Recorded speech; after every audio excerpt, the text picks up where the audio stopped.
nos consolar. Ó, meu Deus, que a Tua palavra faça, Senhor, aquilo que lhe apraz, porque ela jamais volta vazia. Usa o Teu Filho poderosamente e que sejamos ainda mais, Senhor, despertados, avivados para a glória do Teu nome, em nome de Jesus. Amém. Queridos, a paz do Senhor. Deus seja louvado por essa oportunidade. Por favor, podem se assentar. Eu quero agradecer a Deus a oportunidade de estar aqui com vocês nessa noite, poder retornar aqui a essa casa.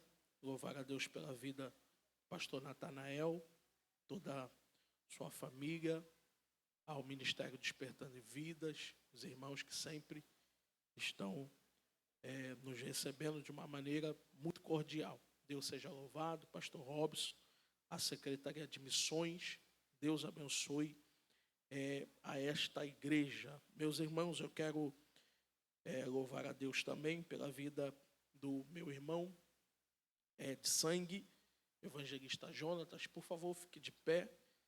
Ele é coordenador de missões do nosso campo, Assembleia de Deus do Rio Comprido. E aí eu convidei ele para estar aqui com a gente hoje, para poder espiar a terra, né?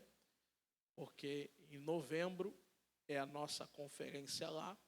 Aí ele vem, pega algumas coisas e aí a gente compartilha lá em Rio Comprido.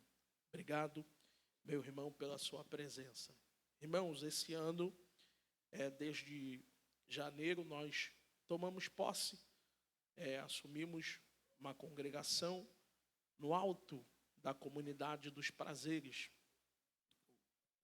Eu não sei se alguém aqui conhece Santa Teresa, mas Santa Teresa já é um morro e o Morro dos Prazeres é um morro em cima de outro morro. É muito alto lá, muito alto mesmo.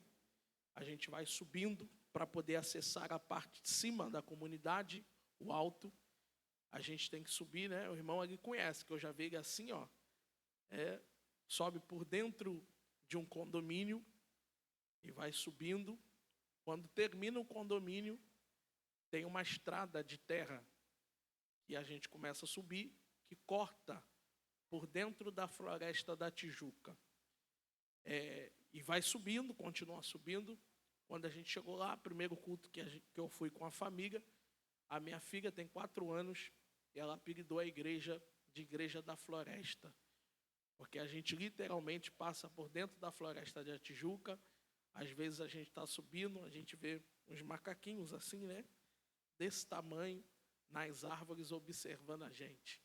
Mas quando você chega lá em cima, que abre, dá amplitude, a visão é espetacular. O pôr do sol lá, vocês precisam passar algum dia e conhecer lá. Quando chegamos, haviam algumas necessidades que a gente precisava resolver. Os irmãos sabem como que é uma congregação dentro de uma comunidade, poucos recursos e muitas demandas. E é assim que chegamos, o departamento de mídia, as meninas, a mais nova tem 15, a mais velha tem 22 anos. Elas pediram para que a gente comprasse algumas coisas para a igreja movimentar a mídia. Elas queriam uma televisão, um computador e também pediram para comprar um púlpito desse, um conjunto, porque o que tinha lá era muito antigo e na visão delas não era instagramável, né? Aí pediu para trocar para poder melhorar. Na nossa conta, por baixo, assim, deu uns 6 mil reais. O computador, a televisão, o púlpito e mais um conjunto de microfones que a gente precisava comprar. Comentei com um amigo, ele disse, eu vou te mandar uma oferta de 100 reais, que não chega perto do que vocês precisam, mas eu creio que esses 100 reais vão ser o início de um testemunho, de vários testemunhos que vocês vão ter porque vocês vão multiplicar isso. Você crê? Eu falei, eu creio. Chamei elas, falei, ó, a gente ganhou R$100, que é para a gente já começar. Elas disseram, então, pastor, por que a gente não pega esses R$100, compra alguma coisa, para toda vez que o senhor sair para ministrar, o senhor vende, e aí a gente vai multiplicando esse dinheiro. Falei, tá bom, gostei da ideia.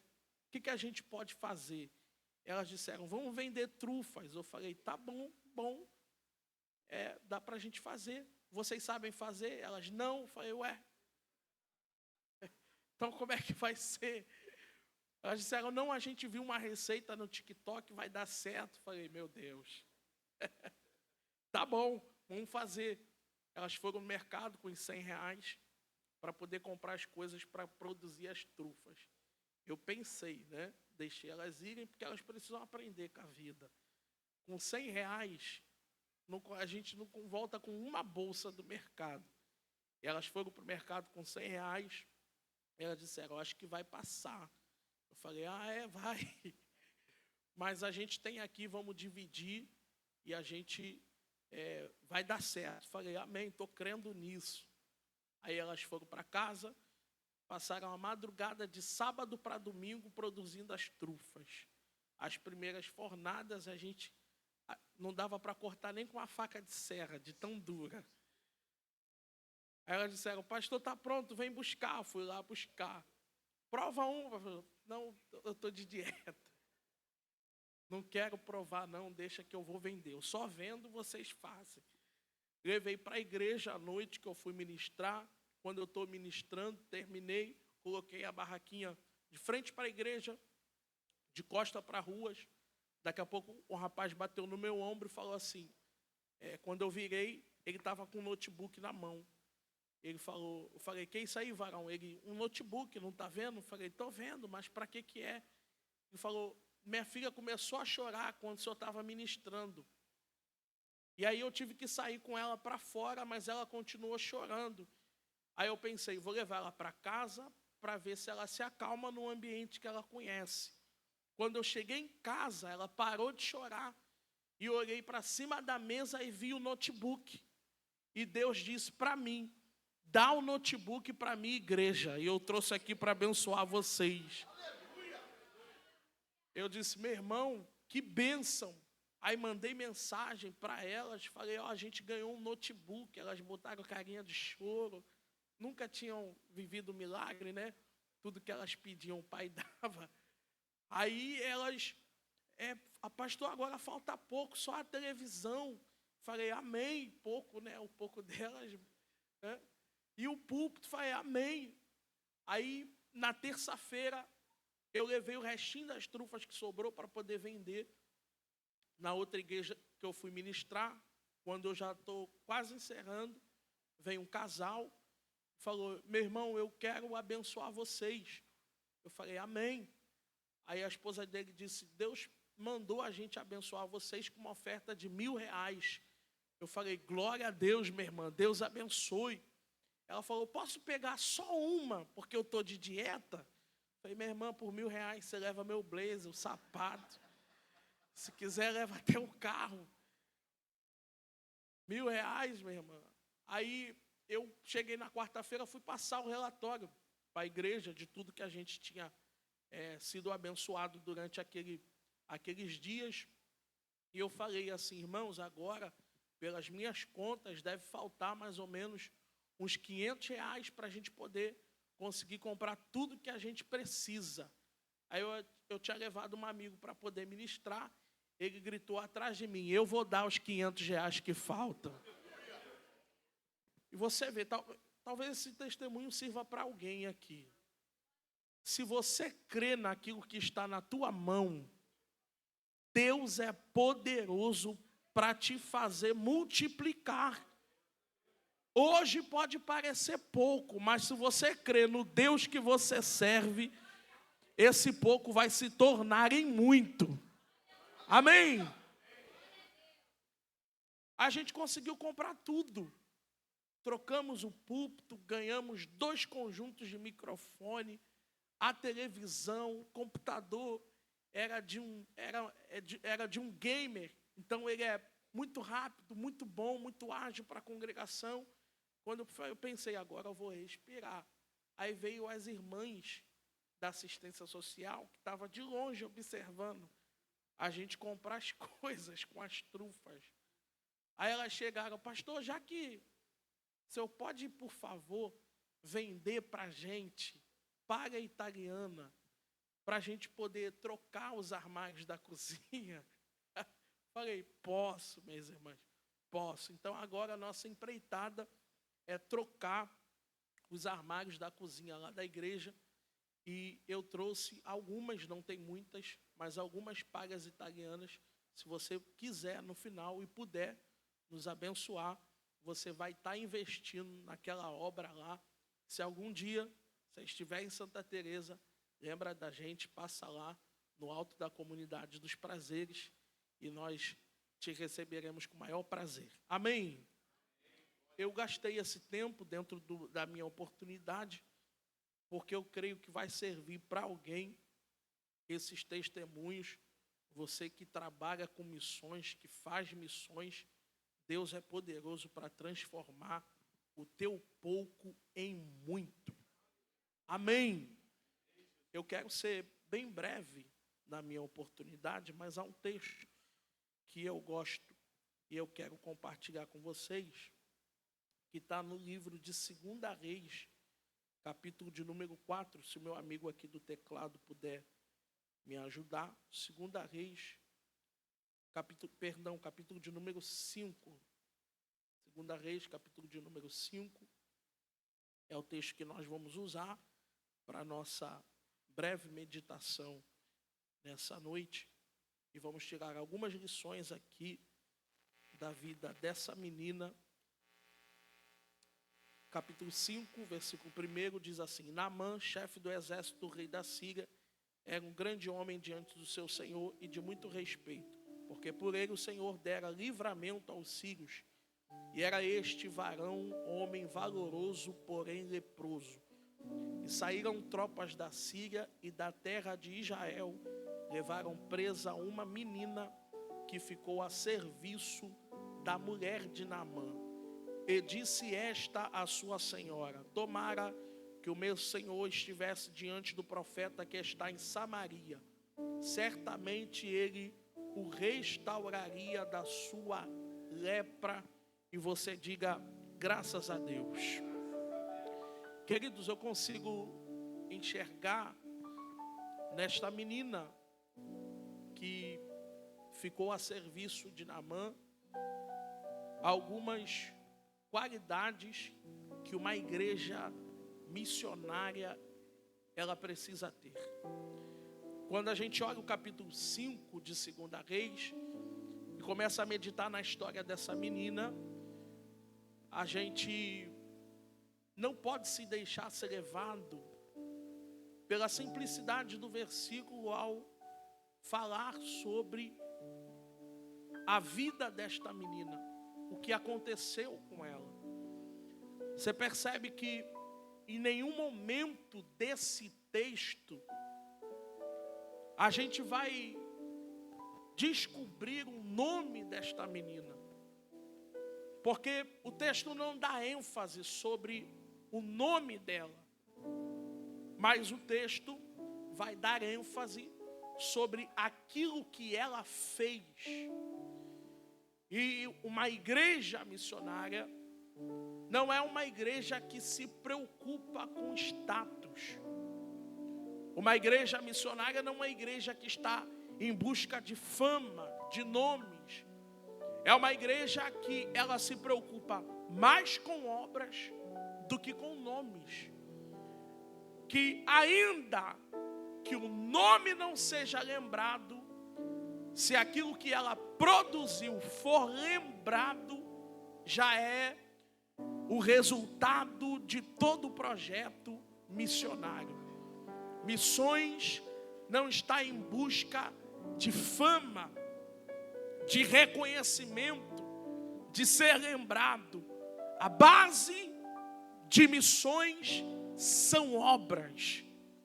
Obras que são feitas pelo anonimato de pessoas que abriram mão de tantas coisas para poder viver o que ardeu em seus corações. Essa menina, quando ela chega na Síria, quando ela chega dentro da casa de Naamã, quando a gente lê o versículo de número 2, a gente vê que há uma disparidade com o versículo de número 1. Porque o versículo 1, ele está falando sobre quem era Naamã. E perceba que, ao contrário da menina, a gente sabe o nome de Naamã, a gente sabe o cargo que ele exercia, a gente sabe a importância que ele tinha dentro da sua sociedade, a gente também sabe das suas qualidades e até o seu defeito, a gente sabe sobre a história de Naamã.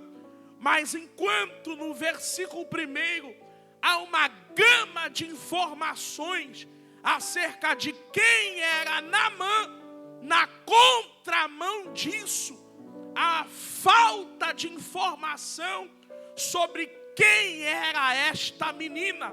A única informação que a gente tem é que ela era da terra de Israel e foi traga cativa, presa como escrava, e ficou a serviço justamente dentro da casa do homem que comandou aquela operação, Naamã. Quando a gente olha o versículo de número 2, pela simplicidade do versículo, por ser tão enxuto em informações, a gente também pensa que foi fácil aquela movimentação, porque a gente vê, e entraram as tropas da Síria e trouxeram cativa da terra de Israel uma menina que ficou a serviço de Naamã. Gente, não foi tão simples como é o versículo. Ela não está indo a passeio, ela não está indo convidada, ela viveu um momento de invasão, de guerra, e quem sabe aquele não foi um dia fatídico na sua história, aonde ela teve que ver a sua terra ser invadida, a sua casa ser invadida. Quem sabe a Bíblia não afirma, mas a gente também não pode deixar de pensar que numa invasão, numa guerra, numa luta, há feridos, há morte, e ela foi levada escrava, sendo arrancada do meio da sua família, do convívio dos seus amigos, para ir morar numa terra distante, com idioma diferente, com uma culinária diferente, não para ser uma turista, mas para ser uma escrava, justamente dentro da casa do capitão, do chefe, do general que organizou aquela invasão. Ela vai parar justamente dentro da casa de Naamã. E quando a gente olha a história, a gente pensa, ela tem todo o direito de odiar a Naamã, de planejar uma vingança, de desejar a sua morte, de planejar uma forma de se vingar daquilo que Naamã fez com a sua vida. Mas quando a gente olha para o texto, o cálice que transborda não é o cálice do rancor, não é o cálice do ódio, não é o cálice da vingança.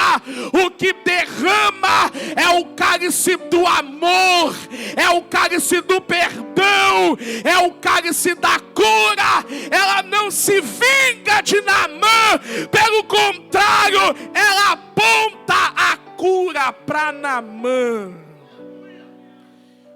Porque uma igreja missionária é uma igreja que não se prende aos desafetos. Nós não fomos levantados para ter ódio de quem nos odeia, para se vingar de quem impede o avanço da igreja. Nós temos vivido dias difíceis, irmãos, na nossa política, no nosso judiciário. Há tantas tramas, tantos projetos, tantas coisas para tentar frear a marcha da igreja, o avanço da igreja. E isso é tão sério porque todos os países aonde o evangelho é proibido de ser pregado, isso é constitucional, são leis impostas. Então começa dentro da política, começa dentro do judiciário a perseguição. E se a gente não se atentar para isso, se a gente não se posicionar contra isso, o que aconteceu e acontece em tantos países comunistas, em tantos países aonde o evangelho é proibido de ser pregado, que Deus não permita isso, podemos chegar lá se não nos posicionarmos como igreja. Mas a nossa marcha, a nossa luta não é contra a carne nem o sangue. A igreja não está aqui para se vingar, pelo contrário, a igreja está aqui para revelar o amor de Deus e anunciar para quem nos persegue que a graça que nos alcançou, ela também pode alcançar aqueles que estão hoje sendo usados para frear o avanço da igreja. Esta mulher, esta menina, mesmo nova, ela mostra que ela não tem o coração ferido por aquilo que fizeram com ela. Ela olha para Naamã, mesmo ferido de lepra, sendo o causador de tanto sofrimento na sua vida, e ela aponta a cura para Naamã, porque antes de mostrar cura para alguém, ela mesmo já havia passado pelo processo de cura. Gente, eu tenho uma palavra para você nessa noite: o curado cura, o ferido fere. O que te aconteceu não pode botar um fim na tua história. Ela é ferida, mas ela não permite que as feridas que ela foi acometida lhe impedisse de apontar uma cura para alguém.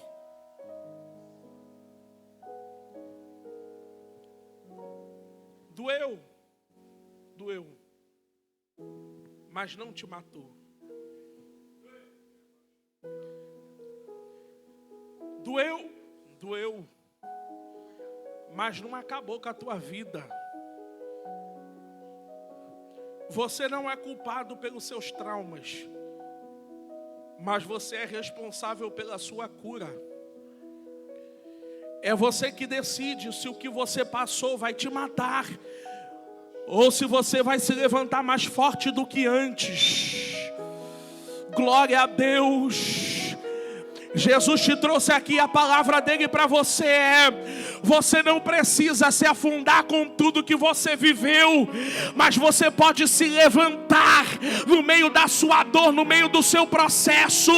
O diabo olha para você e ele não espera que você tenha forças para se levantar depois de tudo que aconteceu, mas prega a Deus na minha boca para a alma de alguém: o que você passou não pode interferir. Se você quiser, você pode se levantar em Deus e transformar a tua dor na tua maior motivação.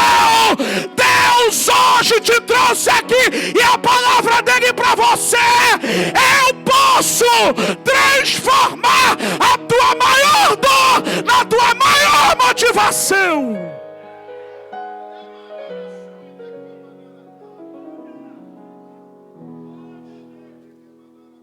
Que maturidade!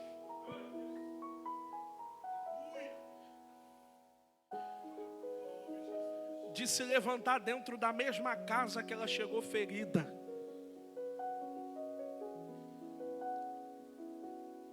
Porque o ambiente não mudou, ela ainda é escrava. Nada mudou. Naamã ainda é o general, ela ainda é escrava. O ambiente que ela está não mudou.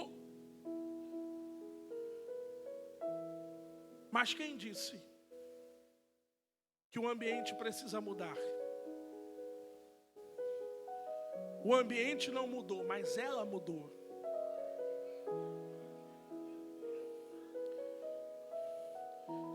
Essa é uma palavra para quem fica esperando as coisas melhorarem para se levantar. Deus te trouxe aqui e a palavra dele para você é: eu quero te usar agora. Eu quero te usar nesse período, nesse momento. Enquanto você chora, enquanto você vive o processo, enquanto você passa na moenda, enquanto você vive no deserto, não espere as coisas melhorarem para você se levantar, para você fazer alguma coisa. Se levanta agora, no meio da tua dor, no meio do teu choro, no meio do teu luto. Deus quer te usar agora, enquanto nada faz sentido, enquanto parece que tudo vai desabar na tua cabeça. Vive o Senhor nessa noite e Ele está te dizendo: se levanta agora.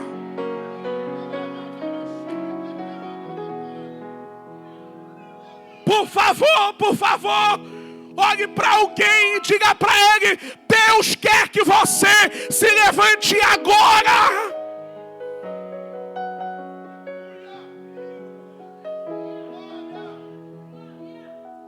Gente, segura na mão de alguém, por favor.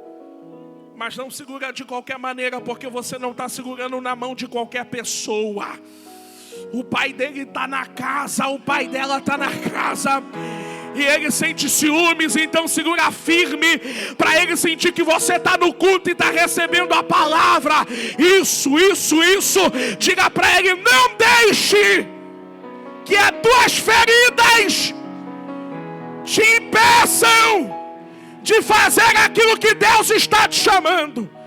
Diga para ele: se levante com dor, se levante ferido, porque enquanto você faz, o Deus que cuida de você vai curando a tua dor, vai curando a tua ferida, vai ajeitando a tua casa, vai cuidando do teu casamento, vai cuidando dos teus filhos.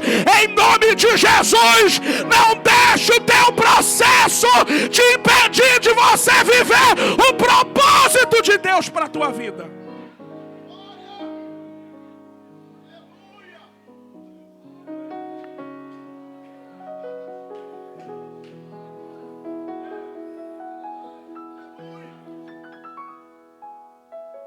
No início do ano a gente recebeu uma jovem que desde os 9 anos de idade ela descobriu que ela tinha lúpus. Dos 9 aos 17 ela viveu dentro de um hospital. Quando tinha 16 anos ela conheceu um outro adolescente. E eles começaram a namorar dentro do hospital, com a mesma doença que ela, numa ala que era para a mesma doença. No dia que ele fez 17 anos, e ele morreu.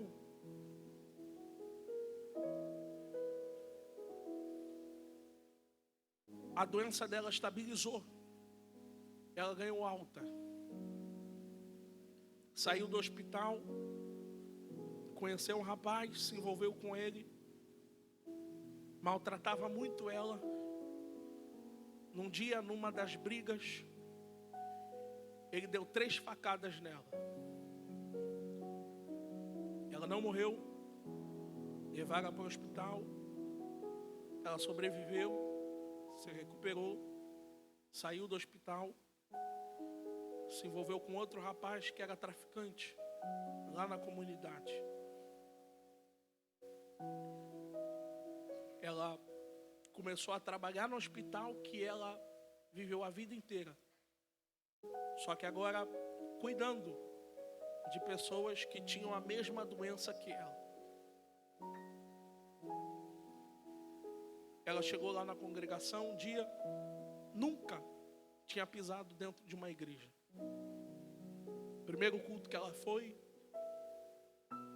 enquanto ela está participando do culto, a filha dela prendeu a perna no banco da congregação. Aí começou a chorar, os obreiros já foram, conseguiram auxiliar, desprendeu a perna dela, ela saiu junto com a tia das crianças para acalmar ela lá fora. Lá de cima do púlpito eu percebi que ela estava se movimentando para poder ir embora. Eu saí pela lateral da igreja, fui lá fora, ver se estava tudo bem com a criança. Acalmei ela, acalmei a filha, a mãe. E ela disse, eu vou embora. Nada para mim dá certo. A primeira vez que eu piso na igreja, eu passo por isso. Uma vergonha. Isso é um sinal para eu nunca mais voltar aqui. Falei, não faz isso, por favor. Pelo contrário. Isso é um sinal que o teu adversário não quer que você fique aqui dentro. Volta para a igreja, termina o culto. Criança é assim mesmo. Acontece. E está cheio de mães, de pais aqui. Ninguém vai te julgar por isso. Por favor, volta para o culto. Ela voltou, assistiu o culto, assistiu a palavra. No final do culto, a gente fez o apelo. Ela aceitou Jesus. Ela aceitou a Jesus. Começou a caminhar, começamos a fazer o discipulado. Ela disse, pastor, me ajude em oração, porque o meu esposo, ele é do tráfico. De vez em quando ele vem aqui, pede oração, mas ele não fica, não assiste o culto. E eu quero que ele saia dessa vida. Ele também quer sair, mas ele não tem forças. Eu disse, tá bom, a gente vai te ajudar, nós vamos orar. Nós levantamos a congregação num propósito de 7 dias de oração consecutivos, de 11 à meia-noite na congregação. A igreja abraçou o projeto, nós começamos a orar, a clamar, vários propósitos, várias demandas, Deus atendendo, os irmãos orando. No 4º dia, eu estou subindo a comunidade. Daqui a pouco eu ouvi uma voz, pastor, pastor. Quando eu olhei, era ele. Ele disse, hoje eu vim entregar o meu fuzil, porque é o último dia que eu pertenço ao tráfico de drogas neste lugar. Ele saiu do tráfico. Uma semana depois, a doença dela, que já estava há quase 5 anos estabilizada, se manifestou de novo. Ela voltou para o hospital, ficou internada, e a gente orando, a igreja orando, os irmãos orando. Nesse meio tempo, ela foi demitida do emprego por causa do tempo que ela ficou ausente. Aí ela ganhou alta, os 2 desempregados. E ela, pastor, ajuda a gente em oração. Estamos passando dificuldade, a gente assistindo, ajudando. Aí ela disse, mandou uma mensagem para mim, falou, pastor, amanhã eu vou fazer uma entrevista de emprego. Ora por mim para que dê tudo certo. Eu liberei uma palavra, falei, Deus já foi na frente, a vaga já é sua, fica tranquila. Ela foi, mandou mensagem de tarde, falou, pastor, já começa amanhã. Eu falei, glória a Deus.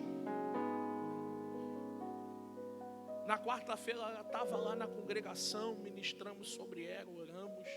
E ela me mandou uma mensagem dizendo, pastor, eu não tenho palavras para agradecer a Deus por tudo que eu estou vivendo nesse tempo. Com lupus, sobrevivente de 3 facadas, demitida, tinha tudo para transbordar rancor. Transbordou generosidade. Qual é a tua dificuldade mesmo?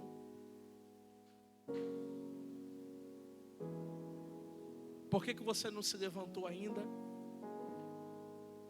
Por que você não está fazendo o mesmo que Deus te chamou para fazer?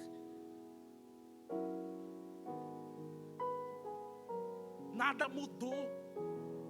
Mas ela disse: eu preciso me levantar aqui.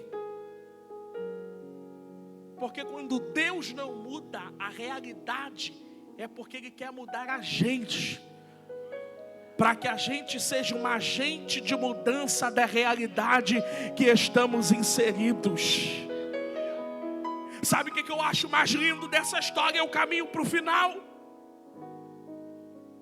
É que quando Naamã entra dentro do palácio para poder testemunhar aquilo que a menina havia falado para ele, para o rei, ele olha para o rei e disse: assim e assim me disse a menina que é da terra de Israel.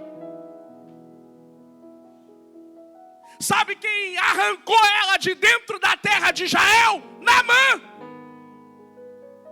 Mas quando ele vai dar testemunho sobre ela, ele não diz a menina que era, ele diz a menina que é, porque ela não está mais em Israel. Mas mesmo não estando em Israel, ela se comporta como se ainda estivesse. Ela não deixou de ser por causa do lugar que ela estava. Ela não deixou de ser por causa da condição que ela estava. Porque o lugar, a condição, não tem o poder de mudar quem nós somos de verdade. Eu tenho uma palavra despertando vidas para as nossas vidas nessa noite. Não deixe que a tua dor, não deixe que o teu processo, não deixe que o teu vale transforme você em alguém que você não é. Não deixe a prova te transformar numa prova. Não deixe a tua luta te transformar numa luta. Não deixe que o teu deserto ele te seque ao ponto de você virar um deserto. Mas assim te diz o Senhor, que você possa se permitir ser usado, que você seja fonte para alguém enquanto você passa pelo deserto. Bebe limão, mas transforme limonada para alguém. Não deixe que o teu processo, que a tua dor, transforme você em quem você não é.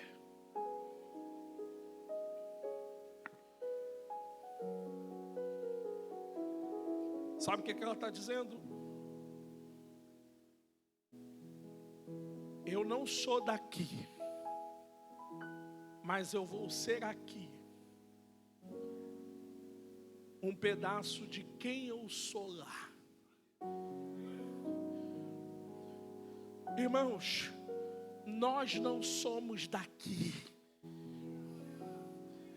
Olhe para alguém e diga para ele: você não é daqui.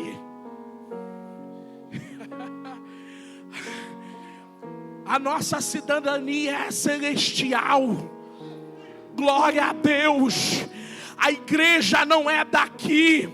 A igreja não pertence a esse mundo, mas enquanto nós estivermos aqui, nós iremos nos comportar como alguém que é de lá. Estamos na Babilônia, mas não pertencemos à Babilônia. A nossa identidade é celestial. Estamos no mundo, mas nós não somos o mundo. Nós somos a luz que o mundo precisa.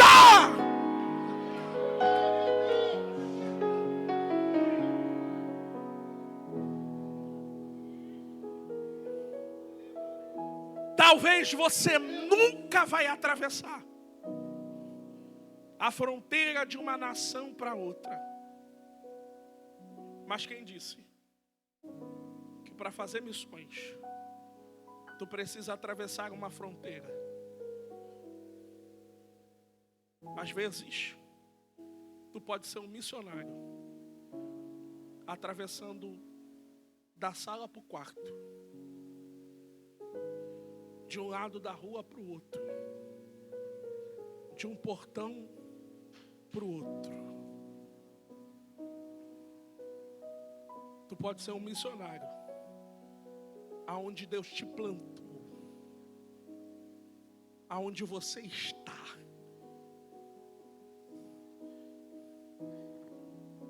Ela estava longe de casa, mas ela decidiu que ali onde ela estava era um terreno missionário. E ela disse: bom seria se o meu Senhor estivesse em Samaria, na minha terra. Certamente ele seria restaurado da sua lepra. Essa é uma fé missionária. Sabe por que é uma fé missionária? Porque ela está falando de algo que nunca aconteceu. Porque ela nunca viu um leproso ser curado de lepra. Nunca viu. Porque Jesus, no capítulo 4 de Lucas, ele está dizendo, no tempo do profeta Eliseu, haviam muitos leprosos em Samaria, mas só Naamã, o sírio, foi curado de lepra. Em outras palavras, sabe o que ele está dizendo? Tinha vários leprosos em Samaria, mas só foi curado de lepra o leproso que a menina indicou para ele.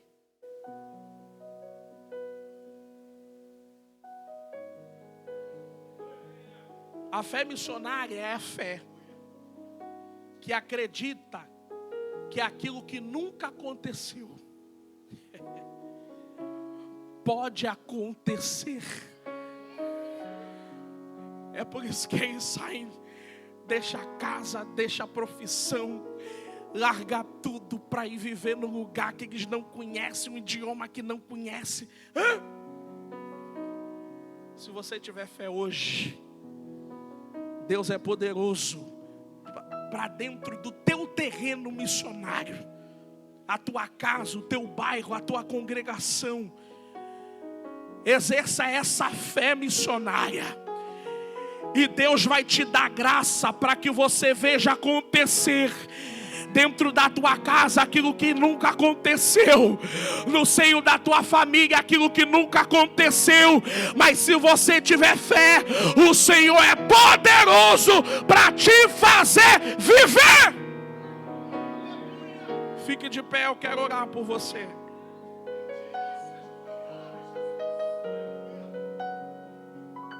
Põe a mão no seu coração.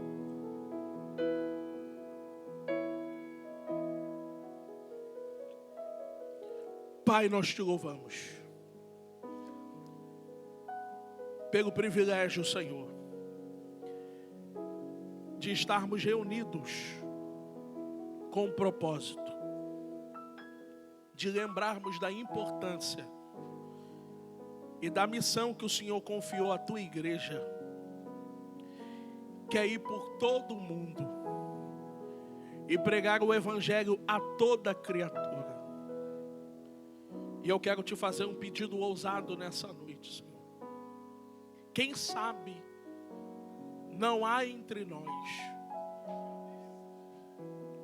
um coração que está ardendo por missões. Quem sabe hoje tu não nos dá o privilégio de estarmos no mesmo ambiente que alguém que o Senhor vai levar por esta nação, por esse continente, ou até em outros continentes. Uma criança, um adolescente, um jovem, um casal, uma família. Tu és Deus, Senhor, que levanta quem o Senhor quer, na hora que o Senhor quer, no momento em que o Senhor quiser. Que alguém seja municiado pela paixão por missões. Que essa chama possa arder dentro de alguém. Que nós teremos um prazer de um dia testificar, fazendo a tua vontade, pregando o teu evangelho. A minha oração, Deus, é para que onde houver um coração missionário, alguém que o Senhor escolheu para poder viver esse chamado, que tudo aquilo que está impedindo, travando, possa ser arrancado, e que o chamado grite mais alto do que os sonhos, para que alguém se coloque à disposição de cumprir o teu ID, de viver o chamado, Senhor, e a vocação. Que a tua igreja, Senhor, seja nesses dias fortalecida, que os nossos corações se abram, que a nossa mente se abra, para que possamos entender a urgência do chamado e não negligenciarmos o convite que o Senhor nos faz. Porque se nós não formos, nós somos responsáveis por enviar, por manter e por cuidar. A verdade é que nenhum de nós estamos isentos da responsabilidade de viver missões. Por isso nós te louvamos, em nome de Jesus. Eu queria que você pelo menos abraçasse 3 pessoas e dissesse para ele: você faz parte.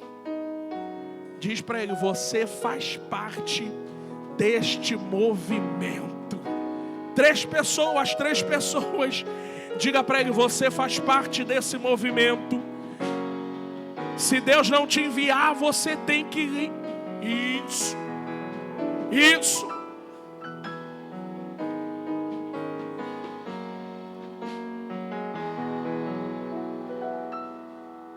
Você pode dar um lindo aplauso ao Senhor Jesus.